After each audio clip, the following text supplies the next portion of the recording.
इस नारे के ऊपर हमारा मुल्क बना था। या अल्लाह, तेरे सवाल किसी के सामने नहीं झुकते। ये काम कभी किसी के सामने नहीं झुका।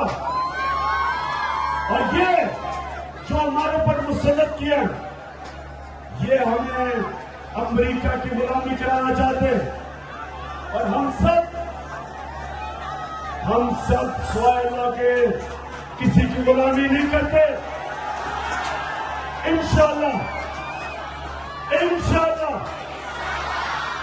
हमने ये इलेक्शन जीता है। उसके बाद हमजा कुकड़ी की हुकूमत खत्म करनी है।